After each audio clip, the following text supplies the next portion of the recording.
রাত্রেবেলা আমাদের এখানে যে কটা মন্দির ছিল, রাতের অন্ধকারে কিছু লোক মন্দিরের ভেতরে মন্দিরগুলো ভেঙেছে, প্লাস তাদের মন্দিরের ভেতরে পায়খানা করেছে, পিচ্ছাপ করেছে। এটা কেন হবে?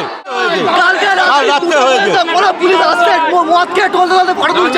হিন্দু মন্দির হিন্দু মন্দির ভাঙবে না, এটা আমাদের প্রতিবাদ চাই এবং আসামিকে আনতে হবে, আসামিকে আনতে হবে।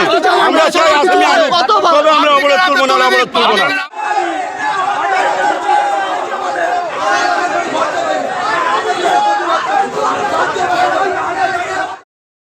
ফের উত্তপ্ত হাওড়ার ডোমজুর।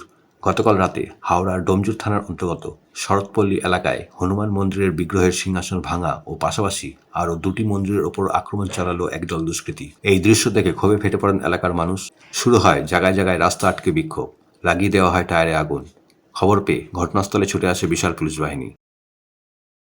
রাত্রেবেলা আমাদের এখানে যে কটা মন্দির ছিল, রাতের অন্ধকারে কিছু লোক মন্দিরের ভেতরে মন্দিরগুলো ভেঙেছে, প্লাস তাদের মন্দিরের ভেতরে পায়খানা করেছে, পিচ্ছাপ করেছে। এটা কেন হবে? কেন হবে? আমাদের দাবি এটা কেন হবে? এটা আমাদের এটা দাবি, এটা কেন হবে?